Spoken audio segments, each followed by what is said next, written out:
Bonjour à tous et à toutes, c'est Julie et on se retrouve aujourd'hui pour parler de la première éclipse de 2025 qui sera une éclipse lunaire totale dans le signe de la Vierge et qui aura lieu le vendredi 14 mars. Je fais à nouveau une vidéo pour laquelle je ne vais pas pouvoir éditer, donc je ne vais pas pouvoir vous montrer la carte parce que je suis toujours avec un accès très limité à mon ordinateur. Donc comme pour la précédente, on va faire une vidéo sans édition, donc avec les petits bafouillages et puis tout ce qui peut un petit peu intervenir va pas pouvoir être édité. Donc voilà pour le contexte de cette vidéo. Et on va parler de pas mal de choses dans cette vidéo. On va essayer de couvrir ça. Je vais essayer de couvrir ça de manière le plus claire possible en sachant que je ne pourrai pas vous joindre la carte de manière le plus concise, précise, en sachant que ça reste un peu compliqué du fait qu'on ait énormément de planètes en Poisson et que vous pouvez certainement le sentir. Il y a une charge émotionnelle très intense depuis quelques semaines qui est encore en train de s'intensifier. On est en train d'ouvrir le portail des éclipses qui nous mène jusqu'à la fin mars avec la seconde éclipse qui aura lieu le 29 mars et qui est une période particulièrement intense où une éclipse, la période des éclipses, les périodes d'éclipses sont toujours des périodes où on a beaucoup de choses qui viennent remonter à la surface de manière très puissante et qui viennent nous faire comme des portails évolutifs. Ici, on a une éclipse lunaire au nœud sud en Vierge et étant donné qu'on est sur le nœud sud, on va avoir quelque chose qui vient fermer des portes de manière très puissante et très probablement nous faire accéder à des fins de cycle qui remontent à très longtemps. Alors on a pu l'aborder la dernière fois dans la vidéo sur la rétrogradation de Vénus. Nous avons ici un placement des nœuds lunaires dans l'axe Vierge-Poisson où la dernière fois où ces nœuds ont été à peu près dans ces zones-là du zodiaque, dans ces degrés-là à peu près, eh bien c'était la seconde moitié de l'année 2006. Et vous pouvez peut-être revenir en arrière, essayer de voir quelles étaient les thématiques à l'œuvre pour vous, qu'est-ce qui était en train de bouger, est-ce qu'il y a des choses qui ont émergé à ce moment-là et certains sujets que vous avez pu visiter, revisiter un certain nombre de fois depuis ces années-là, cette année 2006. Et peut-être que ces thématiques-là sont en train de se boucler. Il peut y avoir quelque chose comme ça où on arrive à des fins de cycle. On est dans une période où non seulement la charge émotionnelle, comme je vous le disais, est très intense, on peut avoir énormément de confusion et on peut se sentir complètement déboussolé avec cette présence d'un certain nombre de points dans le signe des Poissons. Donc pour les nommer, puisque nous n'avons pas la carte, nous avons la conjonction du nœud nord en Poisson avec le maître du nœud nord des Poissons, donc qui est Neptune, qui sont dans les derniers degrés des Poissons. Neptune est au 29e degré, le nœud nord est au 27e degré actuellement.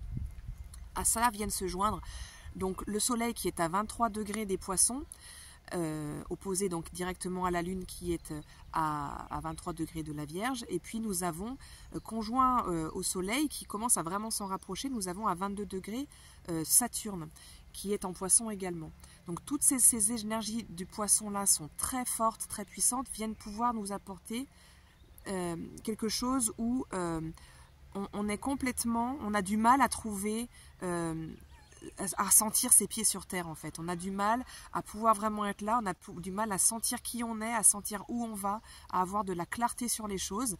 Et à ça vient s'ajouter beaucoup peut-être d'anxiété, beaucoup peut-être de dépression, peut-être de colère. Et en fait actuellement, non seulement avec ces énergies Poissons très amplifiées, mais aussi avec la rétrogradation de Vénus qui se fait actuellement dans le signe du Bélier. J'ai tourné la caméra un peu parce que j'ai le soleil dans les yeux et vous allez me voir plisser les yeux pour le reste de la vidéo autrement. Voilà, c'est un peu mieux. Donc avec cette Vénus qui est également rétrograde dans le signe du Bélier et qui vient vraiment exacerber ce sens de la confusion où on ne sait plus trop où on est, il y a une pulsion à avancer mais qui ne se fait pas, on va y revenir. Eh bien il y a tout un contexte comme ça où on peut avoir quelque chose où des émotions, des ressentis qui ont pu être réprimés depuis un certain temps, peut-être même des années ou des décennies, peuvent être complètement en train de remonter à la surface. Et on peut avoir quelque chose où, avec Vénus qui cherche tout le temps, Vénus, elle cherche l'harmonie, elle cherche la paix, elle cherche à s'entendre, elle cherche à quelque chose de constructif. Et elle est actuellement rétrograde dans le signe de Mars, dans lequel elle n'est pas très à l'aise, parce que c'est vraiment des thématiques qui sont un peu aux antipodes, de se mettre en avant, de vouloir avoir une énergie brute qui a besoin de se mettre en mouvement, alors que Vénus, elle est plutôt donc maîtresse notamment du Taureau, qui est le signe suivant, le Bélier, où on veut se poser, stabiliser, construire. On voit bien que ça se contredit un petit peu dans les dénominations et donc dans les thématiques. Eh bien, on peut avoir quelque chose qui est un tiraillement extrêmement puissant en ce moment. Et donc, ça peut être du fait de cette rétrogradation-là. C'est aussi du fait qu'on a donc des clôtures de cycle majeures en ce moment. Et comme je vous le disais, on a cette éclipse-là, où une éclipse lunaire, en fait, c'est comme une pleine lune, mais vraiment décuplée dans sa puissance. Donc en fait, on a une culmination des choses qui est majeure, qui est bien plus importante que pour une pleine lune habituelle qu'on peut avoir aux autres moments de l'année en fait. Et ici, on a quelque chose qui vient vraiment nous apporter des fins de chapitre, probablement karmiques, probablement aussi transgénérationnelles, des choses, des casseroles qu'on pouvait porter depuis des années, des décennies et peut-être même plusieurs vies. On a ici une configuration de planète qui fait que, en plus de tout ce que je viens de vous nommer dans l'axe Poisson-Vierge, en sextile et en trigone, donc au nœud lunaire, on va trouver d'un côté Pluton qui est dans les premiers degrés du Verseau, il est à 3 degrés actuellement, et de l'autre côté, de manière un peu plus large, pour Pluton, qui est un peu plus loin, mais de manière plus précise, de l'autre côté, on a Uranus qui est en Taureau et qui est à 23 degrés du Taureau, donc lui qui forme un sextile, oui, au nœud nord et un trigone au nœud sud, quasiment exact. Et donc, on a ces archétypes donc, de Pluton qui vient vraiment chercher les tréfonds et qui vient régler les problématiques karmiques et qui vient nous les remettre sous le nez quand il y a besoin pour qu'on puisse les transcender. Et de l'autre côté, on a Uranus qui est le mental supérieur et qui, lui, stocke tous les vécus. Donc, qui est très lié au karma aussi, qui est très lié aux mémoires akashiques, qui est très lié aux mémoires de manière globale, de toute façon. Et qui viennent donc tous les deux à mener avec leur puissance là d'action, avec les sextiles et le trigone, de vraiment,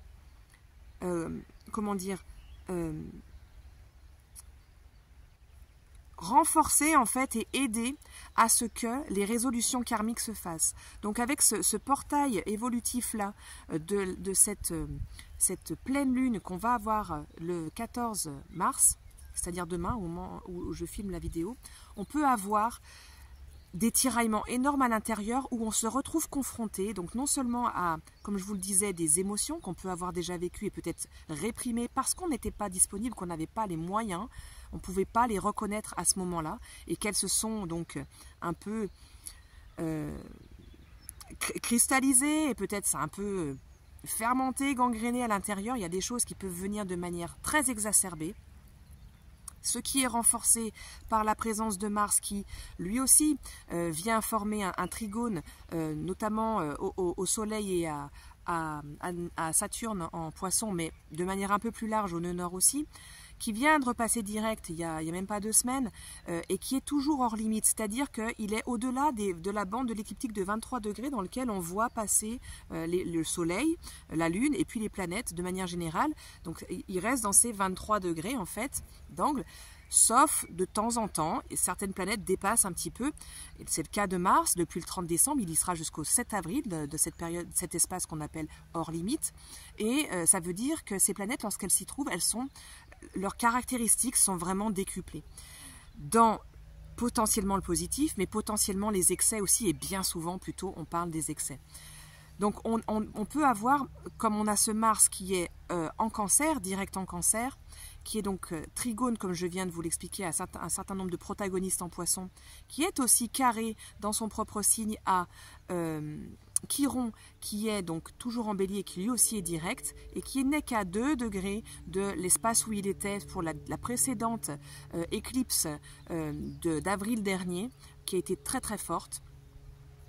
On a tous ces ingrédients qui viennent nous dire qu'il y a un potentiel explosif au niveau des émotions, au niveau des ressentis, qui peuvent ressortir de manière très puissante, un peu comme un geyser, parce que ça a pu être comprimé pendant très longtemps à l'intérieur, et on sent qu'il y a quelque chose qui a vraiment envie d'exploser, et qu'on a vraiment besoin de temps de pause, on a besoin de temps de calme, on a besoin de tempérer, pour pas exploser en fait à la face des événements ou des personnes.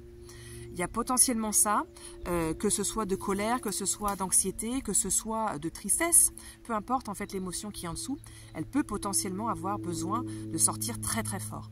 Il y a ça qui est présent, et il y a également, donc comme je vous le disais, toute une dimension karmique, toute une dimension qui peut potentiellement être transgénérationnelle aussi, avec ce Mars en Cancer qui aspecte l'éclipse de manière assez exacte lui aussi.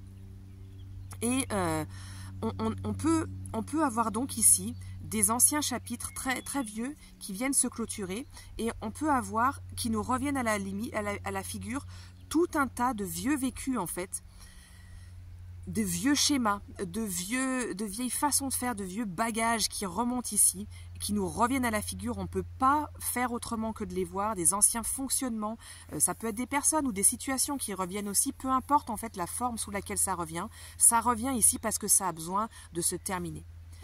Et il peut y avoir évidemment une forte propension à aider à ce que ça se termine et à ce que ça se clôture ici, mais attention, comme je le répète à chaque fois, c'est pas parce qu'il y a une configuration planétaire que le travail va se faire à notre place. Et ici, il y a besoin d'accompagner ce mouvement. On le sent, il y a quelque chose qui a besoin de naître, et ça va, la gestation, elle va se faire, elle va s'accentuer avec le moment où Vénus, dans sa rétrogradation, va revenir en Poisson, et elle va y rester quasiment un mois. Elle va passer en Poisson dans sa rétrogradation le 27 mars, juste avant la prochaine éclipse, et elle va y rester, de mémoire, je crois que c'est le 29 avril, enfin fin avril en tout cas, donc disons un gros mois où Vénus va être en Poisson jusqu'à repasser direct donc en Bélier.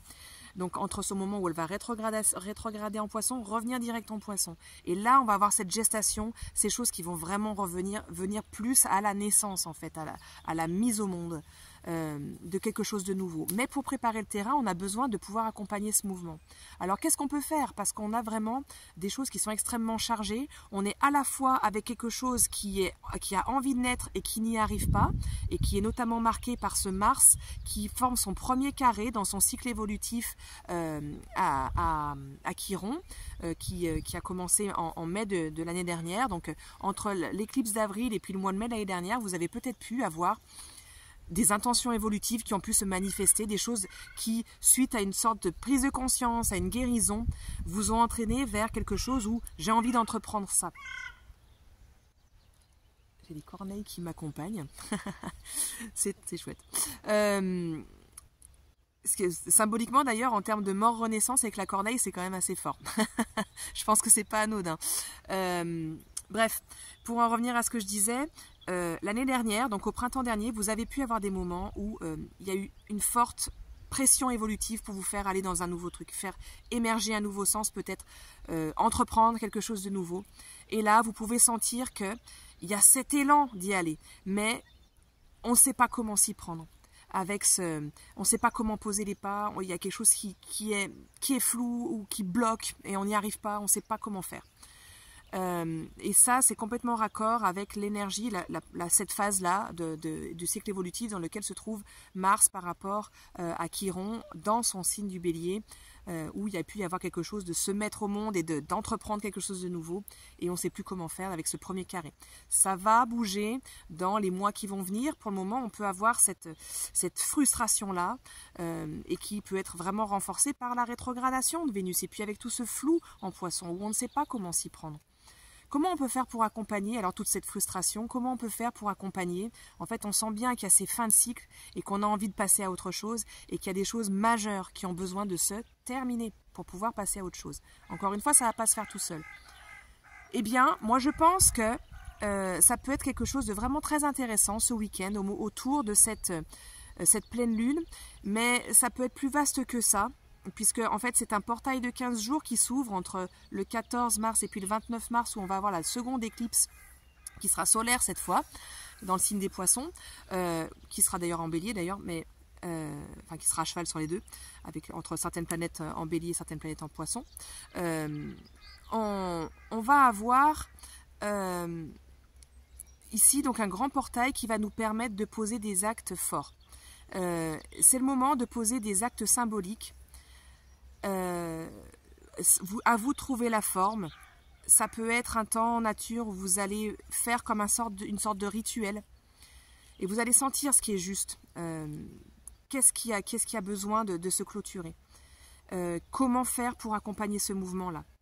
Et les actes rituels, comme ça, les actes un peu psychomagiques, peuvent être complètement appropriés avec cette période-là d'éclipse et cette période où on a besoin de retrouver le sens intérieur et de se reconnecter à ce qui est en train de bouger de manière presque invisible en fait et de manière très profonde dans le subtil, dans les sphères émotionnelles, dans les sphères évolutives, dans les sphères qui ne sont pas perceptibles à l'œil nu en fait.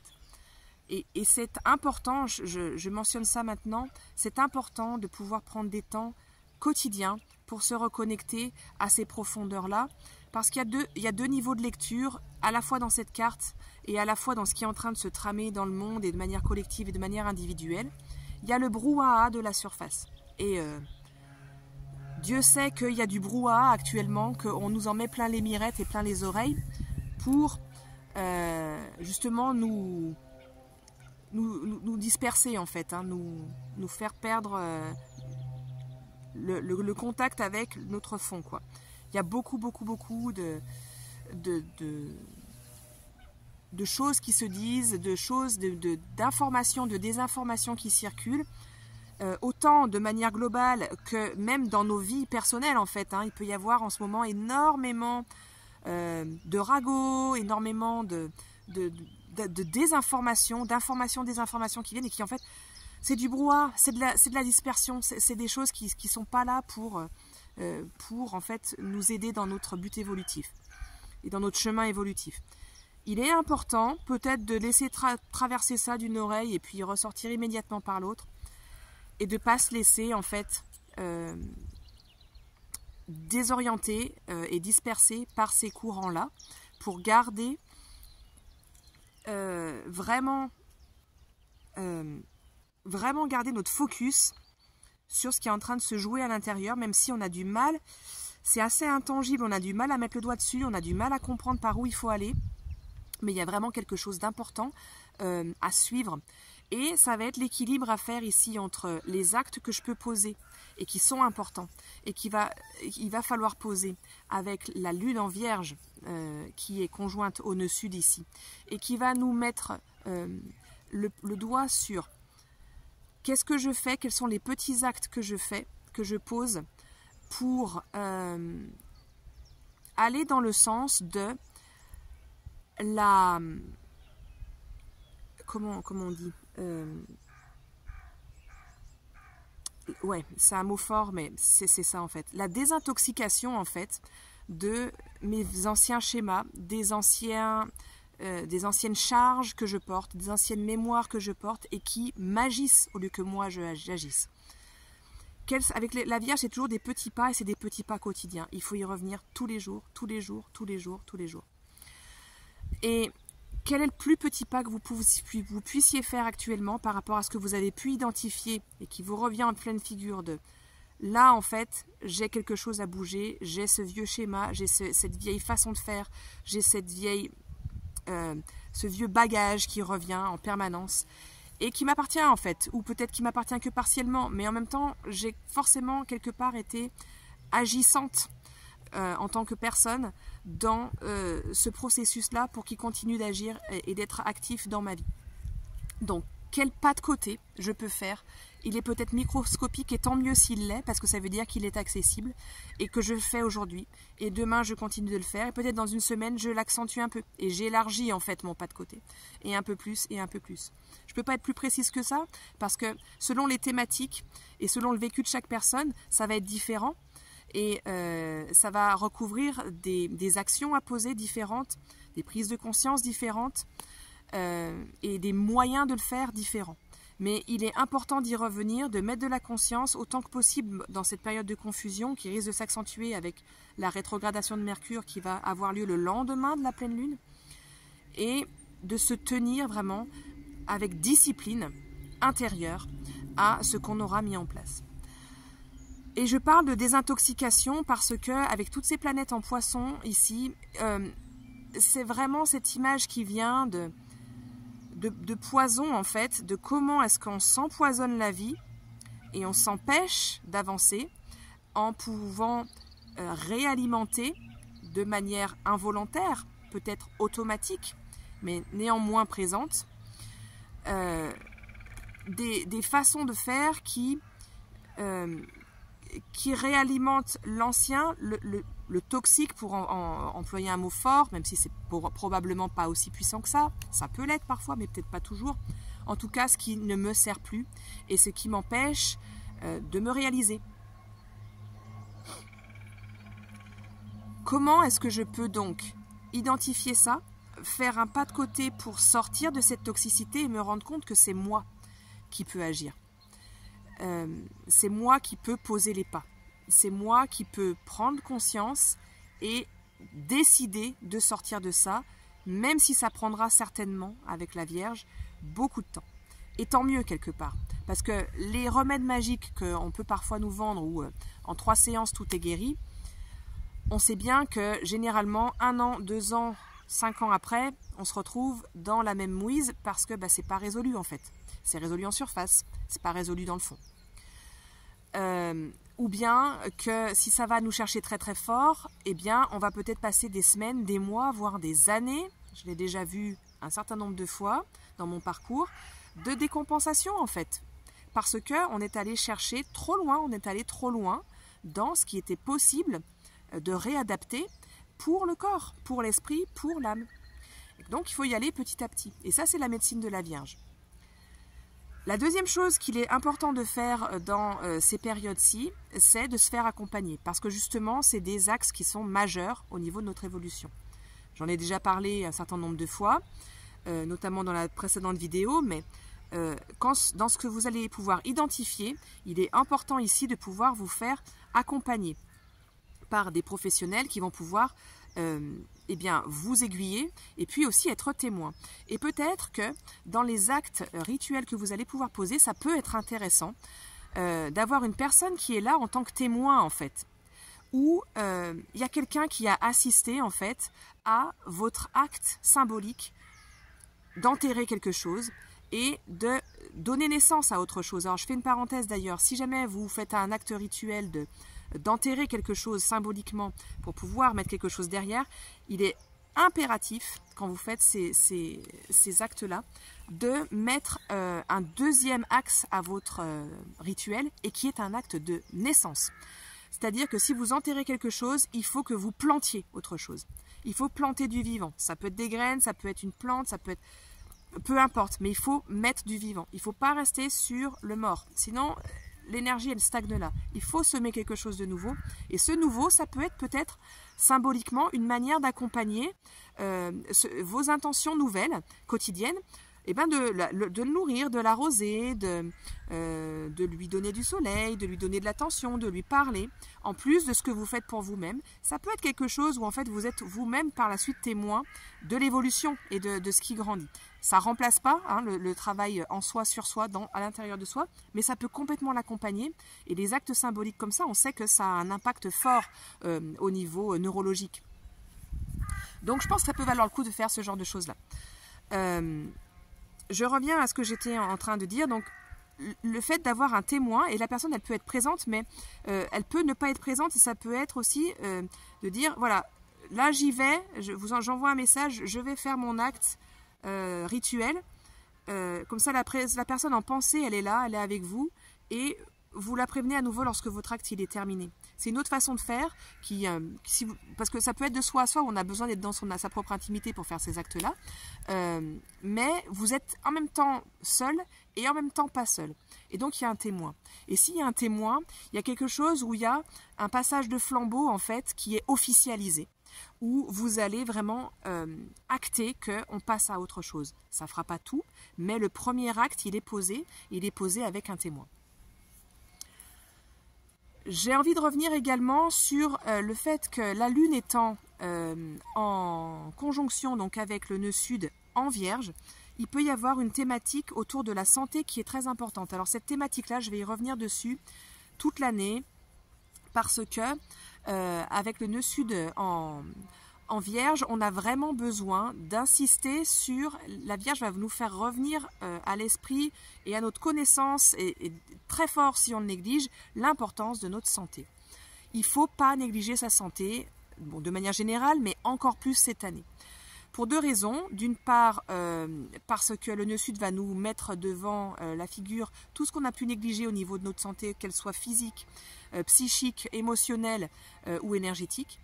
Et que si on laisse, si on néglige certaines choses, ça peut s'envenimer et ça peut devenir très embêtant. Donc, par exemple, laissez pas traîner une carie, quoi, pour pas que ça se transforme en rage dedans. Et la deuxième raison, c'est que avec la polarité poisson, où on a énormément de choses qui viennent nous chambouler parce qu'on a beaucoup de fin de cycle, on a beaucoup d'incertitudes, on a beaucoup de confusion et on a beaucoup de choses qui se transmutent à l'intérieur et qui nous font, encore une fois, toucher du doigt toutes ces toxicités, qu'elles soient physiques avec des addictions par exemple, hein, que ce soit aux écrans, à l'alcool, que ce soit aux relations, peu importe en fait, ça n'a pas d'importance la nature. Mais aussi des addictions à des comportements qui sont devenus des automatismes en fait et qu'on a besoin de faire bouger justement. Hein. Ça peut être des addictions autres et ça peut être des toxicités autres que l'on met dans notre alimentation, que l'on met chez nous avec, je sais pas, s'exposer trop au Wi-Fi, ça peut être de s'exposer trop à des relations qui nous font pas du bien, des relations intérieures qui nous font pas du bien. La liste est infinie. Je vous laisse décider et prendre connaissance, et vous le savez certainement intuitivement, là où ça se pose pour vous. Eh bien, on a donc quelque chose qui, avec les poissons, qui sont en plus représentants de notre système immunitaire, où il y a beaucoup d'actions dans le signe des poissons, qui viennent nous dire, bon, il y a quelque chose à pas négliger ici. La Vierge vient nous dire, la régularité des bonnes habitudes de santé est cruciale pour cette année, et en particulier là autour de cette éclipse-là. Et pour pouvoir sortir de la confusion, sortir justement des schémas toxiques, sortir des cycles karmiques, une porte à alimenter, et qui ne va pas tout faire, mais qui va par contre nourrir une base qui va permettre de pouvoir le faire plus facilement et plus solidement, c'est d'alimenter notre santé. Encore une fois, le mantra de la Vierge, c'est alimentation, sommeil, exercice. Ayez toujours une vue d'ensemble sur ces 3 points. Comment il faut être vigilant à alimenter. Il va y avoir certainement beaucoup de glissements cette année et il faut y revenir sans cesse, sans cesse, sans cesse sur reprendre les bonnes habitudes autour de ces 3 pôles clés. Mais la santé de manière générale, ça veut dire laissez pas traîner une entorse, allez chez l'ostéo, ça veut dire laissez pas traîner une angine, prenez ce que vous avez besoin de prendre. Prenez les plantes qui peuvent soutenir votre organisme dont vous avez besoin. Il y a un grand lien aussi avec l'herboristerie, avec la Vierge. Donc, tous les soutiens par les plantes, encore une fois, faites-vous accompagner, faites-vous aiguiller vers les bonnes plantes pour vous par des professionnels de santé, qu'ils soient allopathiques dans leur pratique ou bien de manière plus holistique ou alternative de manière vaste, on va dire. Faites-vous accompagner vers ces prises-là. Si c'est des vitamines, prenez vos vitamines. Enfin, négligez pas votre santé, ne négligez pas tous ces aspects-là qui vont pouvoir nous permettre de nourrir une base stable. Et avec la Vierge aussi, il y a cette question de revenir au vide, au silence, quoi. Et ne négligez pas l'importance d'aller en nature. Ne négligez pas l'importance de revenir au contact avec la terre. On est au printemps en plus, donc si vous avez la chance d'avoir un jardin ou ne serait-ce même qu'un balcon, voilà, cultivez des plantes aromatiques dessus, mettez les mains dans la terre. Prenez un temps pour écouter les oiseaux, même si c'est des pigeons qui sont devant chez vous.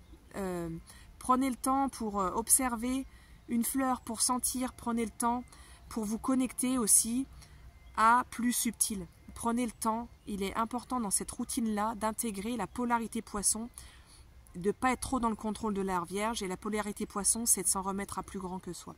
Et si vous regardez, vous avez la chance de voir, je ne pourrais pas vous montrer la carte, vous allez voir que ça fait beaucoup d'opposition en rouge, et c'est fait comme si on avait, vous savez, avec les flippers où la balle se renvoie très rapidement d'un côté et de l'autre. Et ça fait un peu cette impression-là avec cette carte-là. Et ce qui signifie ici que l'équilibre entre les deux polarités est important à entretenir, et les deux sont importants à entretenir. Donc tout ce que je viens de mentionner sur le concret, sur les actions donc conscientes et volontaires, où on veut un peu contrôler un petit peu ces paramètres-là de la Vierge, sont importants. La polarité autre, de se laisser aller, de se laisser guider, est importante aussi, et elle va nous permettre notamment de sortir du brouhaha de la surface. La polarité poisson ici va nous demander de revenir au centre, de revenir à la source qui est en nous, mais ça peut être aussi de se remettre quand on est un peu démuni, quand on est complètement débordé, on peut être complètement noyé ici sous les émotions, sous tout ce qui nous remonte ici à la surface. On peut avoir des rêves, on peut avoir des associations d'idées, et on revient à des événements anciens, on revient à des personnes qui ont croisé notre route, et on relie les événements de manière différente. Ça peut être complètement étouffant, on peut être complètement submergé. Bon, je vais écourter parce qu'il y a un tracteur qui arrive dans le champ. Énorme la vidéo. Bon, voilà. Bref, remontez-vous-en à vos guides, remettez-vous-en à la source, remettez-vous-en à Dieu, peu importe comment vous l'appelez. Il est important d'avoir également une pratique quotidienne de cette énergie-là pour avoir cet équilibre et pas être trop dans le contrôle, et sortir du brouhaha et aller dans le silence. Je vous laisse au bruit du tracteur. Je vous souhaite une belle période, et je vous accompagne de mes vœux pour que ça se passe bien. À bientôt pour une nouvelle vidéo.